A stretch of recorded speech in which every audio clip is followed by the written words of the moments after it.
Aside from all the other crises going on, the food crisis, the supply chain issue, the fact that the big bear country could be calling out 1,200,000 troops, not the 300,000 that was reported the other day. This should be a sign that something very big is brewing. And why is the government buying up all of the potassium iodide? This is definitely some information that I at least want my community to know about, because it appears that things are much worse than we thought they were. Be sure to stick around. I'll give you the condensed version of all of this information, important information that you guys should know because it might affect you in the next 3 months.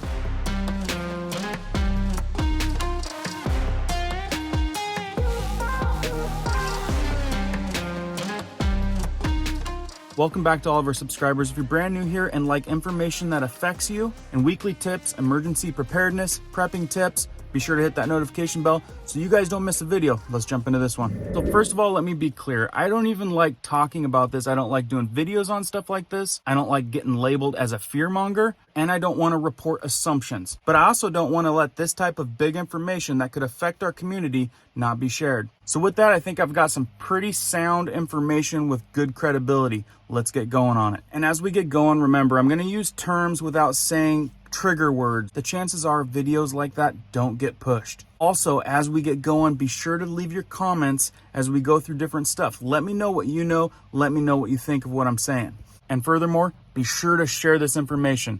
We need to make people aware. First of all, we were told by the leader of the bear country that they were going to call out for 300,000 troops. Other world news is saying no, 1,200,000 troops. Scarier than that, they're saying it's just the first phase. So let's go through this article together real quick, and I'll leave a link down in the description below if you'd like to thoroughly read through it yourself. This article from War News 24/7 titled Bombshell Russian Analysts, 1,200,000 reservists are being prepared for military involvement outside Ukraine as well. Recruiting offices were opened in Serbia. In quotes, Serbs will fight for Orthodox values together with the big R country. So you see in many parts of the rest of the world, they're seeing 1,200,000 troops, not 300,000 troops. And why could this be? Do they not want to provoke fear and panic? Because I can tell you, whether they're reporting on it or not, they know about it. Right. Well, Erin, there's more controversy tonight in Russia, as you were referring to, about exactly how many people are going to be called up in this mobilization. It's not just Volodymyr Zelensky of Ukraine saying it's 1 million. Local media in Russia is quoting their sources, saying that that's the figure they've been told as well. The Kremlin says that's lies, but we will see. We hear that there's disproportionate call-up of certain ethnic minorities. Clearly, the numbers don't seem to be 300,000 reservists, and the Russian state media themselves are saying 1 million. What more are you learning is really happening with the mobilization? It continues to say Russian analysts and military experts confirm that the number of citizens who will be recruited in the first phase will even reach 1,200,000. The same sources say they hope the number will not rise further as Moscow prepares for battles on multiple fronts. Scenario of the unification of the Big R world seems to be in the back of Vlad's mind. The Big R analysts directly talk about military involvement outside of Ukraine in Central Asia, in Transcaucasia and Transnistria for 2 to 3 years. Necessary condition is that the Ukraine case should be finished first and that Kharkiv, Nikolov, and Odessa should also be taken after the Donbass case is finished. Down further, it reads, Russian authorities plan to recruit 1.2 million people for their partial mobilization. Additionally, the source close to Moscow's leadership told Russian media outlet Meduza that up to 16,000 people from the capital are being recruited. This was confirmed by a source close to one of the Russia's federal ministries.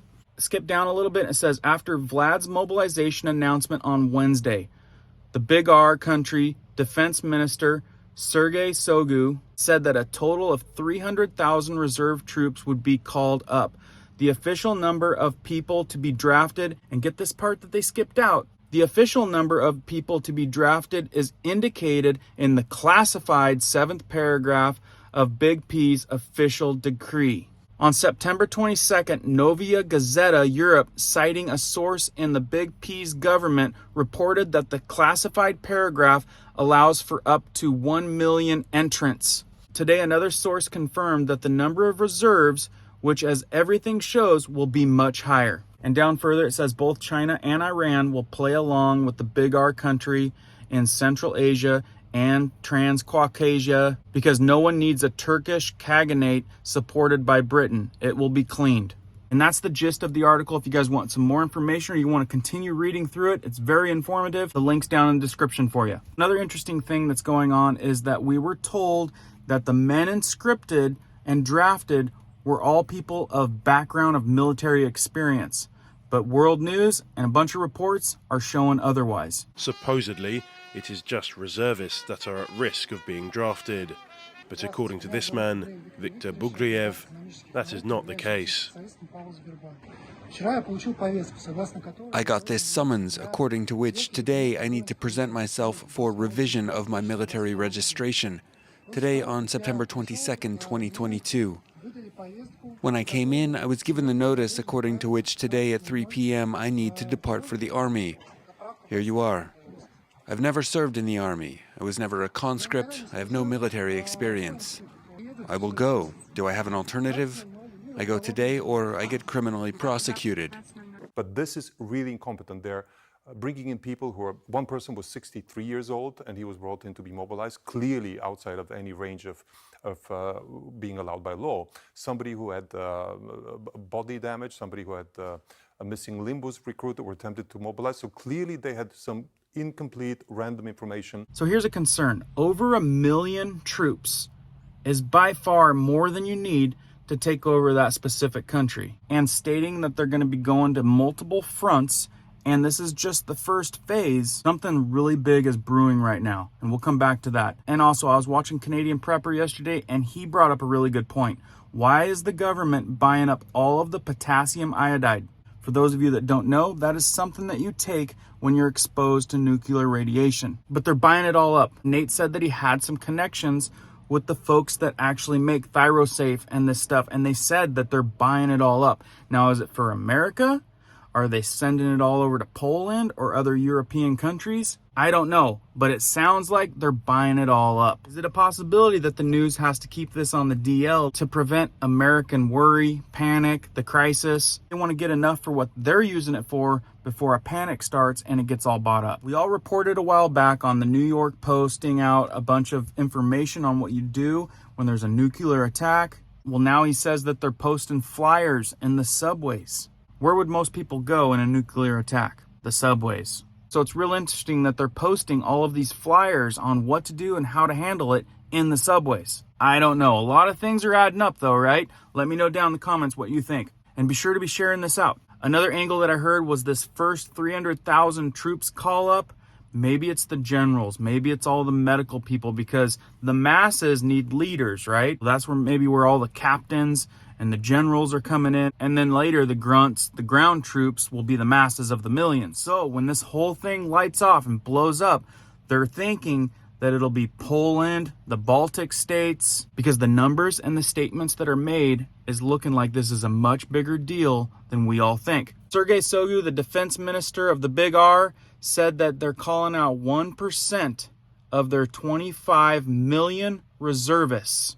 This sounds like it could be a very big staging. And I was watching Paul and Adrian yesterday, and Paul's even staking his reputation, saying, mark my words, within 3 months, maybe sooner, Biden will step out on the podium and make a national announcement calling for a draft and reserve troops. Do you think that they're ready to defend and fight against millions and millions of troops? He said this is the first time in 80 years that the Big R country has called out for more military. In fact, that the Big R country is converting their entire country. They're staging up everything, because I think he's putting in all of his chips. They're all in and they're priming their country. Another crazy thing, China's doing the same thing. They're getting ready too, and they're partners, so that's not good. Now we got both sides to worry about. Check this out, at least 2,300 vehicles at one single border post. People are trying to escape in a big way. Imagine if our country, just at one border post,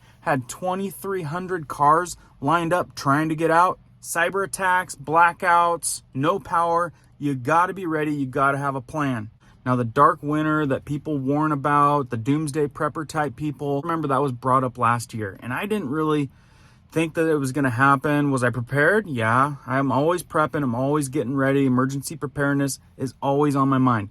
But this year, for sure, it is in the forefront of my mind that this winter could be rough. There's just too many things, too many crises, food crises, supply chain issues, war issues. There's way too much stuff that's just stacking and stacking and stacking. And we've all been warning you for a long time now. It's gonna get worse, it's gonna get worse. And what has it been doing? Getting worse. Now, is any of this stuff gonna happen? I have no idea. I hope it does not happen. But the reports that are out there look sketchy, real sketchy, and I gotta get you that information just so that you're aware. Do your own research, check into this stuff, links down in the description, share this video, make people aware so more people are ready. There's nothing wrong with prepping and being ready. You're either gonna be somewhat prepped and be able to handle a disastrous situation better than on the flip side be taken by storm trying to find food, fighting off people at grocery stores, looting. It'll get crazy. You don't want to be up in that mess. So be better prepared. So in case something does happen, you have a plan, you have some stuff prepped. We just want you to be better off. Don't panic. Don't worry about anything. Take steps with your emergency preparedness. You guys need help with a top 20 prepping list? I got a video here for you. If you need to learn a little bit more about water purification, this is a great video too. Keep prepping, keep learning, keep doing, guys. We'll see you on the next one.